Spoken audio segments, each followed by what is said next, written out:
Welcome to Scrutinize My System. For this episode, we will be looking at the 7th installment of the classic operating system for the Macintosh line, macOS 7. Apple was beginning to hit the limits of the Motorola 68K processors. Motorola knew that they themselves were hitting the limits as well, and the aging architecture was growing obsolete. Intel was becoming largely popular with IBM clones, as they were proving to be adequate and affordable.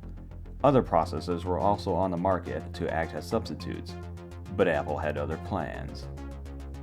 Instead, Apple, IBM, and Motorola came together to pool their resources to design an entirely new processor, PowerPC. During development, System 7 was released for the Apple Macintosh line, which would later be renamed macOS 7. It would be the last operating system capable of running on the original 1984 Macintosh, but would be Apple's main operating system between 1991 to 1997. This operating system was special. Not only is it one of the few operating systems from Apple to be current for 6 solid years, but it would be the only operating system to support both PowerPC and Motorola processors, as Apple slowly made the first processor transition. It was also the only operating system Apple allowed to be installed on third-party hardware. It was not all fun and games though. Apple had far more internal conflict than they wanted to let public. Too many products flooded the market as sales declined during the mid-90s. In a matter of 6 years, Apple has seen 4 different CEOs. John Sculley was getting expensive for the company, making costly mistakes and flooding the market with too many products. He later admits the PowerPC was a mistake and should have gone with Intel even at the time of the switch. He was fired in 1993. According to Condé Nast Portfolio, he became the 14th worst American CEO of all time. Michael Spindler would attempt to fill the shoes, but was immediately hit with his own failures. He often would flee from pressure, making a horrible leader that would also be replaced in 1996. Gil Amelio was next, only lasting just long enough to make a company acquisition of Next, and indirectly bring Steve Jobs back to Apple. This time though, instead of Steve Jobs leaving, he convinced the board of directors to fire Gil Amelio in 1997. When Steve Jobs once again took control, the company was mere months from bankruptcy. The acquisition, however, would turn the company around. Alright, so there's 3 different variants of this operating system I want to show just because they look different. They're noticeably cosmetically different. System-wise, they're pretty much the same, but I do want to show this off just to show what the difference is. I'm only going to show one installation of the operating system, so the process of actually installing it. And the other 2, I'm just going to, they're pretty much going to look exactly the same in the process of installing them. But the boot up and some of the tools will look a little bit different. So let's go ahead and proceed with that. So let's go ahead. Let's get to the operating system. So we'll go ahead and put that disk in. As that's loading, let's go ahead and mount a hard drive for that. And you'll notice the interface looks similar to System 6. You'll notice a lot more color on the background, but System 7 really capitalizes on the color. Or I should say macOS 7. This one really capitalizes on, even the borders are color, the icons are color, even the simple things inside the machine are color, and that really makes a big difference. So you don't have that creepy look on the old machines as you did, or on the new machines as you do the old ones. Now, one disclaimer though about this virtual machine. This virtual machine is a Motorola emulator. So I want to put that out that I'm using the Motorola emulator instead of the PowerPC processor. There is going to be some back-end stuff that changes, but on the interface-wise, it's pretty much going to be the same. So we'll just go ahead and show you the Motorola one for the sake of time. So we got the disk mounted. Click install to place version 7.0 on the Macintosh system software. So this looks fairly similar to System 6. So we'll go ahead and install that. I believe it was System 5 that had the same interface, but just the color alone, just having an accent on here, it makes that much of a difference. I'm going to go ahead and speed this up.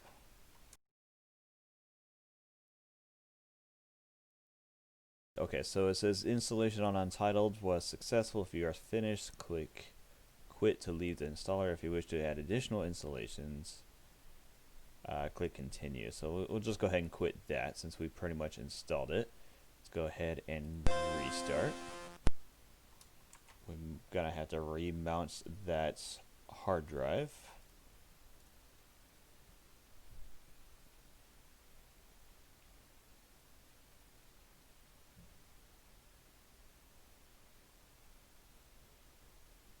And so this goes straight into the desktop. This thing shows the doesn't quite have their own icon for the hard drives yet. Typically, when you have a brand new hard drive, they're labeled Macintosh HD. I'm just doing that for traditional reasons, but there's a couple things I wanted to point out here. You still have this icon here in the corner. Everything's now color, including the icons, except for this one because the virtual machine decided to emulate that. Trash now has a gradient color on them. So you have your garbage here that your all your files can go into. Multi-Finder is now integrated into this. And then you also have balloon help, which I'll show you that in this, right now. So you hover over stuff and it explains everything. So you got your hard disk. Hard disk is the device that stores large numbers of files and folders. This disk is your current startup disk. So it really, the biggest thing that Apple was focusing on at the time in the 90s was ease of use. They wanted everybody to be able to just pick up a computer and be able to play with it. And a lot of ways it worked. A lot of people, in the early part of the 90s and even the late 80s, Apple was so easy to use that most people were, they liked Apple. And there were still some people that were hesitant on getting Apple, so they wanted to make sure, instead of obligating companies to hire training teams, which apparently I guess that was a thing back in the 80s and 90s, they wanted something that would essentially just educate people on the go. So that's what this balloon was. So let's go ahead and we'll go ahead and just hide it. There's even an about balloon help. It says use balloon help to learn about items on your screen. To use balloon help, choose show balloons from the thing menu. Then point the items on the screen to see help balloons about them. So let's go to here about this Macintosh because I always got to show this. This is System Software 7.0 and we're emulating the Macintosh 2. So this is nice because it actually shows you the icon of the computer. Later on, I think they every now and then some operating systems will show the actual computer, some of them won't. So this is one of them that it does show the actual computer, even though it's like a pixelated icon. So this is System Software 7.0. And we'll notice that the rest of them are going to be called System Software.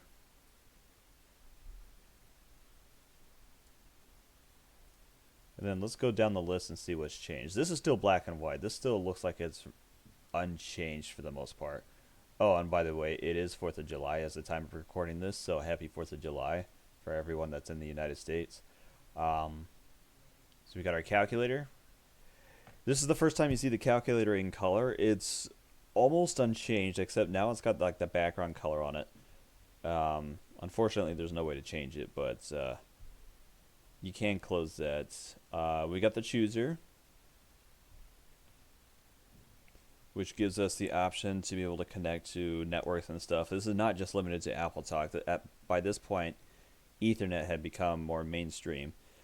None of this is installed, like plugged into the virtual machine. So this is all just saying, as soon as I click on something, it's going to say LaserWriter requires Apple Talk. Please make sure that you are connected to the Apple Talk. So it's shown up here, but it's not really plugged in. It's not functioning or anything like that. One thing I forgot to bring up too is in this menu now they actually have icons. So you'll notice that the alarm clock's got its icon, calculator, chooser, control panel, keycaps, notepad. They all have their icons. Let's go to control panel because this is interesting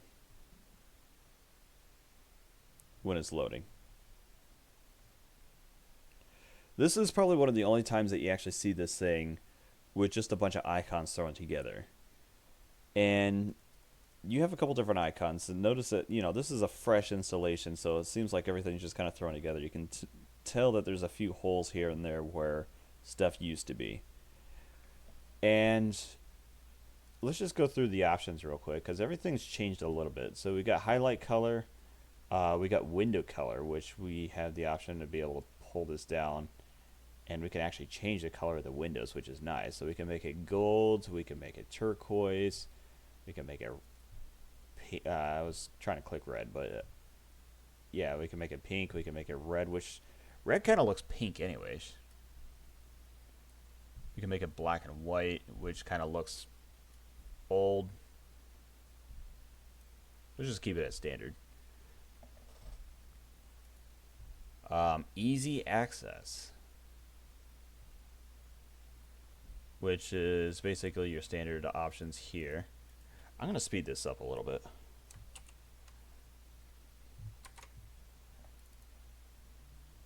Okay, file sharing monitor. You must start the file sharing using the sharing setups and control panel before the sharing monitor can be opened.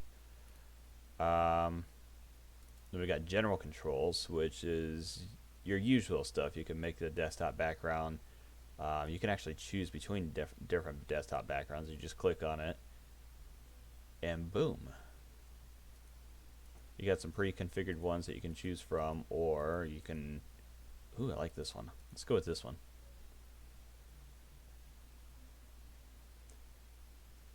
Menu blinking, rate of insertion, all this is pretty self-explanatory, so I'm not going to go into details on that one.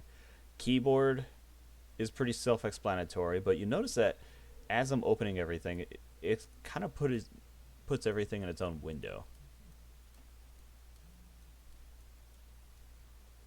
So there's that.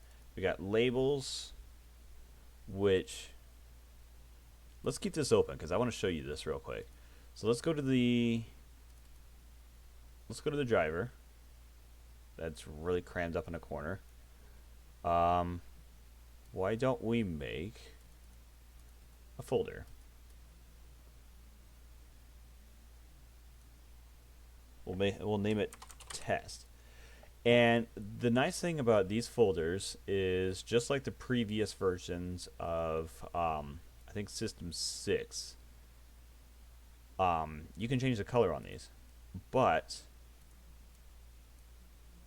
you can actually label what each color says. So this says essential, this says hot, in progress, cool, personal, project 1, project 2. So let's,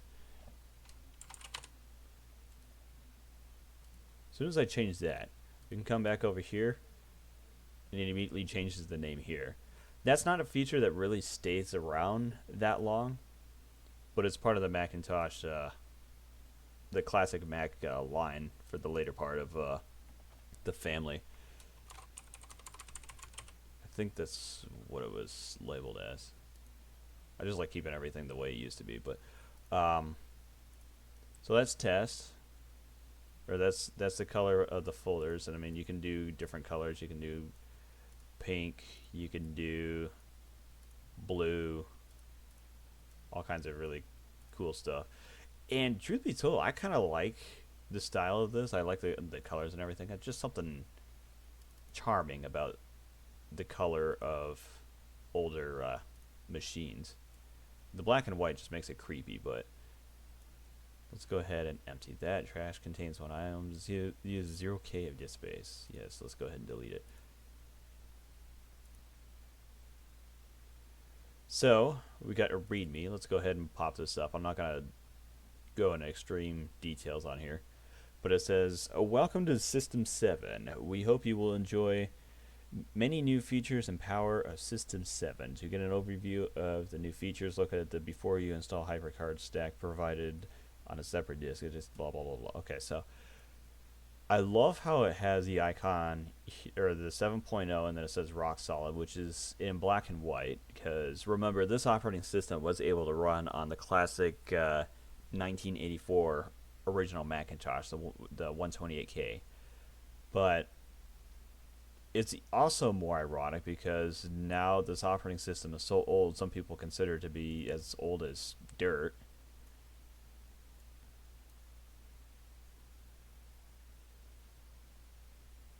And then you got your phone number here, which is they charge $2 a minute for customer service. That's kind of funny. Not much has changed there. You still got Apple Care that charges an arm and a leg for customer service. So not really much has changed there. So you got your system folder, and then you got all the programs and everything on here. The control panel, obviously, I'll go through this in a second. We got preferences. We got startup items. So anything in here ideally boots up when the computer boots up. I would experiment a little bit more on there, but I'm trying to show the operating system itself. We got the system, and everything just looks... I want to point this out because everything looks a lot more... what's the right word for it? Clickable. I guess not just clickable, but more attractive, because now that it's got colors, now that it's got like that vibrant look to it. I mean, it's still pixelated. I have this thing zoomed in and at a lower resolution so you can actually see this stuff, because if I crank this thing to 1920 by 1080, it's going to be a little more difficult to see, which I'm going to do in later episodes, but because I can, I've got everything zoomed in. So so in the system, it looks like we got all our fonts in here. Then a couple sounds in here.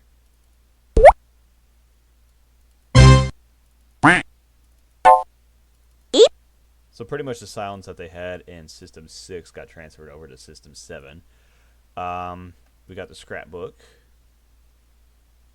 And the nice thing too about this is with System 7, you can actually open the stuff in the system folder instead of having to come over here and actually open it.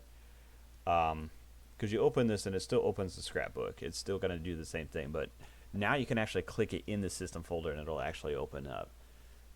So the Scrapbook, not really much has changed functionality-wise. It's just now it's got color, or now it's got more color and more vibrant stuff on here. But now you have a map. They changed the copy and paste stuff on here, so you've got a map, you've got sounds, you still got your stereotypical memo, you've got your graph in here. Admittedly, I did not check this out before I booted up this operating system, but I don't know what that is, but it looks kind of cool. And a party. Alright, so we closed that. Okay, so we're done with that. Let's start going through this. Oh wait, we already looked at labels. We got a map, which is very similar to what System 6 had. You can go around, you can start clicking stuff, and it'll tell you the latitude, longitude. Not sure what the purpose of that is. Memory. So something about this memory is System 7 introduces what they call a virtual memory, which means if you run out of RAM, like your RAM in your computer gets full, the operating system will dedicate a chunk of your hard drive, whether it is a hard disk drive that spins in circles or a solid state that's a chip. It'll dedicate a chunk of that to act as RAM if your actual RAM gets full. There's benefits and drawbacks to that. The benefit is you have more room to run stuff. Excuse me. But the drawback is your hard drive, in even the solid state, is going to be significantly slower than if you had actual RAM, because your actual RAM has a clock speed that's almost directly tied to your CPU. So if you run out of that and it starts using your hard drive or whatever for actual RAM, then you're going to notice that things are going to slow down a lot more. Um, but in a case of an emergency, if you have like a bunch of stuff running at the same time and it's starting to leak over, it's always nice to have a little bit of a buffer just in case. But it's not something you want to rely on. So that's what this cache size is. So right now is dedicating 32 kilobytes, of temporary memory on the storage. So if the RAM that's in, well, in this case, the virtual machine, gets full, it's going to use a chunk of the hard drive to act as RAM, as like another buffer. Before that, what would happen is if the RAM got full on your computer, specifically on your Mac, it would just outright crash. As in, you would just lose everything that was running at the time because there's just nowhere to put it. So this is a huge patch. We'll call it a patch, but having your storage act as temporary memory is a huge benefit if you have a lot of stuff that's turning on and off. But it's not something you want to rely on heavily. Monitors. Not much has changed here. Besides that, now it's a new menu. You've got the option of now it tells you the driver. You can see that this is running the mini vMac video card. This is the virtual machine. So you can install graphics cards and stuff into this thing, and it's pretty cool. You can identify which monitor you have. Now remember, this operating system was designed to have 6 screens, and this came out in 1991, I believe. Yeah. But it was supported all the way until 1997. Did it just crash? No, it didn't. Okay. So you got the mouse options. That's pretty self-explanatory. You notice that all these menus are starting to be colored now, which is really nice. Sharing setup.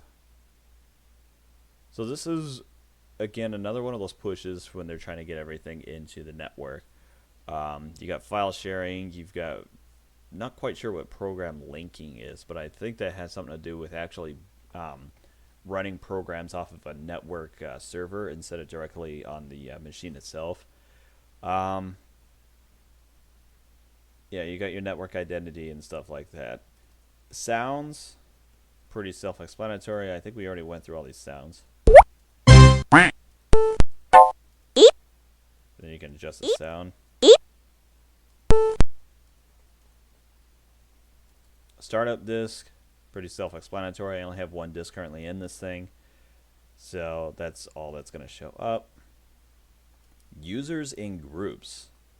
This is when you start seeing things slowly get separated into different users. Now, macOS 7 is not really designed from the core to have dedicated users and guests and stuff like that. We have the option of coming in here and being able to essentially control users and stuff like this. So there's no user obviously that's logged into this thing. We just installed it fresh, and yeah, so this is, we're just running it in like no user at all. It's just how it's designed. Users and groups typically apply when you're on networks more than anything with this operating system. The actual users and everything are not going to come into effect until we get to macOS 10. So for the time being, this is just here because we're not going to be really doing too much networking with the virtual machine. Then we got views. We got fonts for views. We got Geneva. We've got Chicago, which will change all the font here, but all the smaller stuff here doesn't exactly work with Chicago. Geneva just looks better. That's probably why it was default. So list views, I mean, we can change the icons here, and I'm not quite sure what that changes.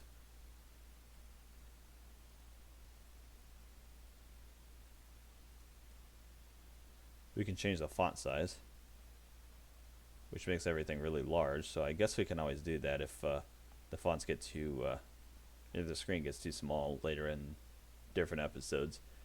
We can do show version. We can do show comments and everything. So this is like a list view. So if I decided to come in here, we did view, we did list view. So we're going to switch it over here, and you'll notice that the icons start changing over here. I'm going to move this right here. Then we can scroll up and down here, and you can see that the kinds are control panels.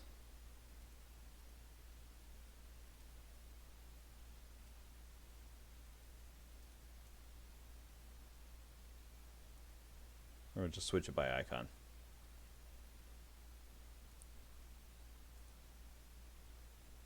So that's pretty much it for features and stuff. I mean, everything else is going to be the same. I don't think we've gotten into keycaps. The interface has changed a little bit graphics-wise for the keycaps, but functionality is pretty much the same. It just looks fancier now that it's got color. Notepad is pretty much the same. It's even black and white like the other one was. Puzzle. The puzzle has changed. This is the first time the puzzle has changed. It's actually the 90s Apple logo, or 80s, or you know, there's a bunch of Apple. They use this logo quite a lot between the 70s and the 90s. And then we got Scrapbooks. So that is it for 7.0. Let's go ahead and go to the next one, 7.1. Okay, so this one is 7.1. Installation was exactly the same, so I cut that out in the video. But really not a whole lot has changed in the style of everything. You still have the disk here. I mean, it says Untitled because I literally just installed it. Just for tradition, let's go ahead and name it Macintosh HD. About this Macintosh, let's go ahead and pull this up. It says System Software 7.1. Still got the icon of the Macintosh 2.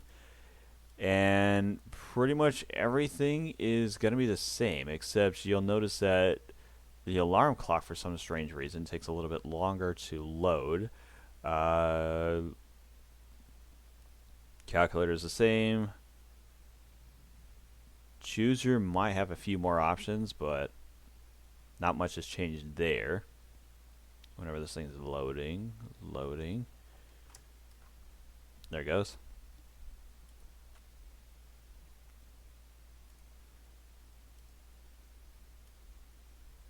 Control panel.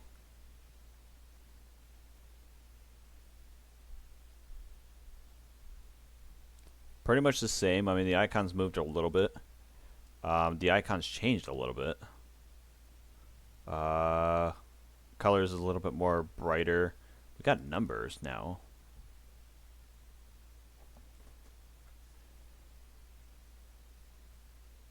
Whenever it's done loading, there we go. Okay, so we got a number format, which now you can change the format of the numbers to match different nations, except this one was a US installation, so it's only going to show the United States format of money. So you're going to have every 3 numbers is going to have the a comma here, and then you're going to have a decimal point for anything that's below 1. Symbol is the $sign because we have US dollars, so that makes sense. You can put that before or after. You can actually change this around, so you can make it two commas, or you can have space. You can put that in there. There's all kinds of like weird things that you can do with this thing, and they're trying to do that because they knew that their market was international.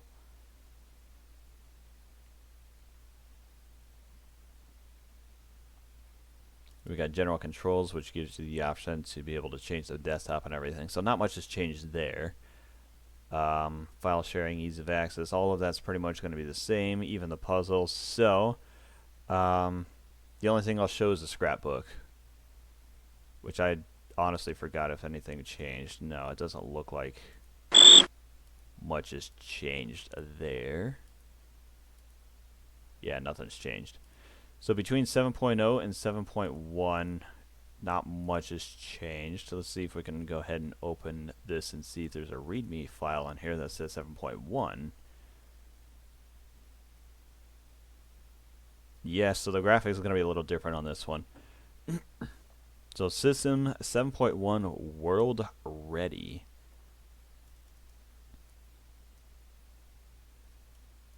I'll just kind of scroll through this. If you want to read it, then you can like stop the video.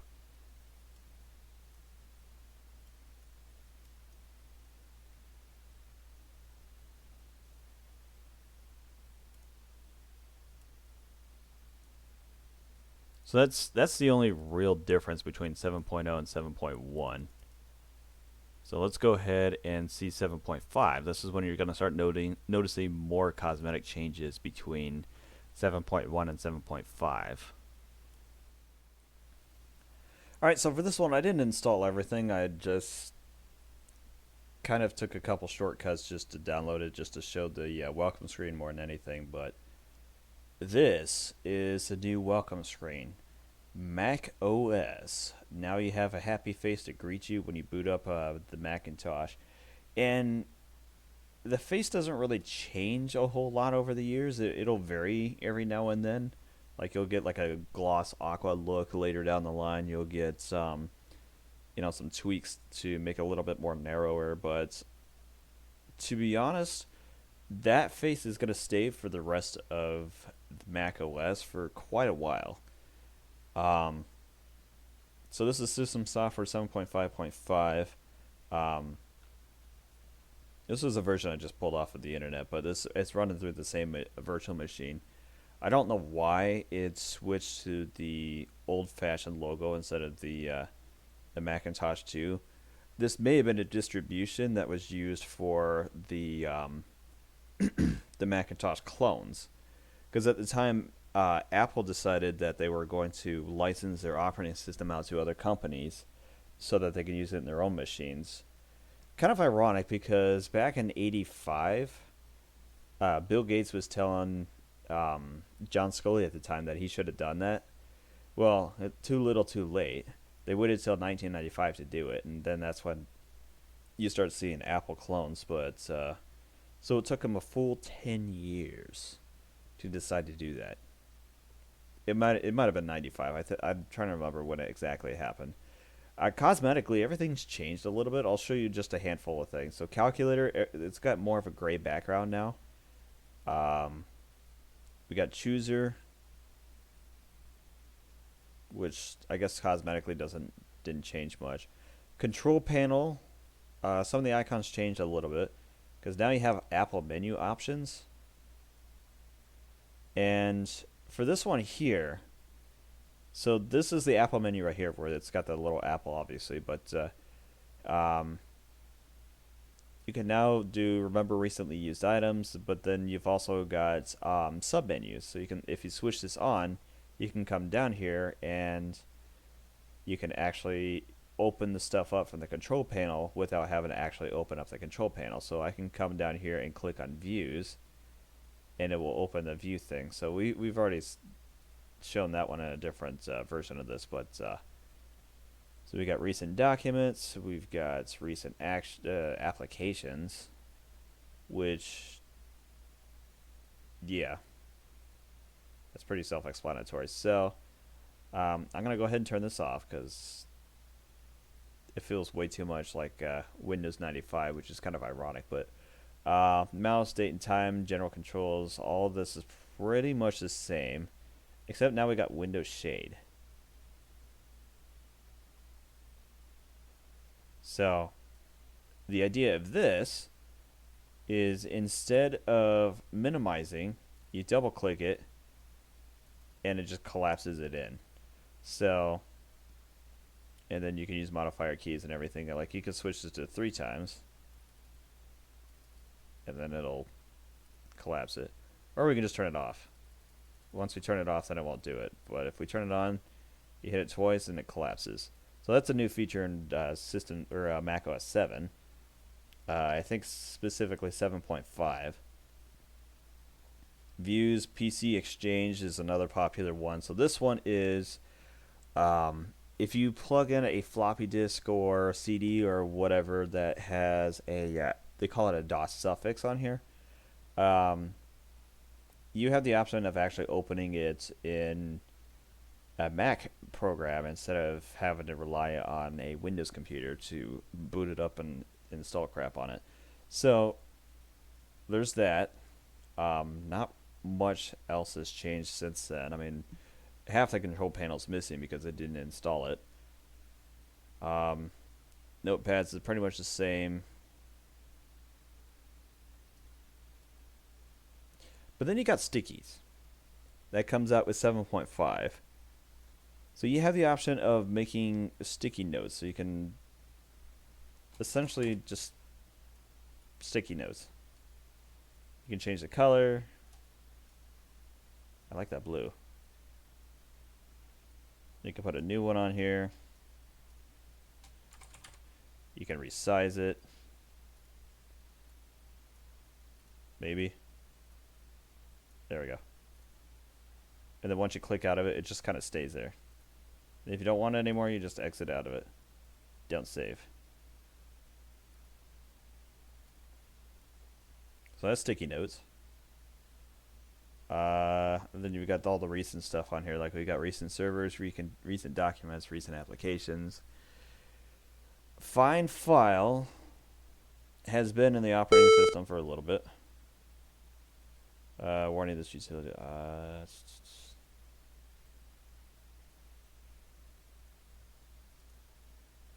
Oh yeah, I forgot to install some stuff, but this pretty much is still the same thing.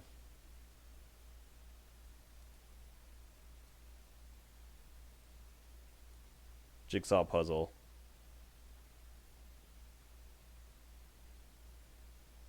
So the jigsaw puzzle is actually a replacement of what the that little thing, that little earlier puzzle was. So instead of having to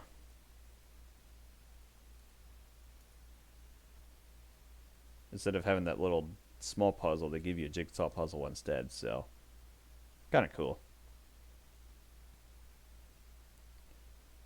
Whenever this thing's done loading.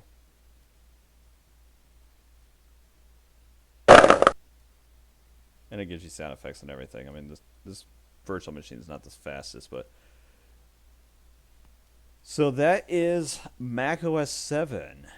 That is the operating system that Apple was keeping supported for at least 6 years.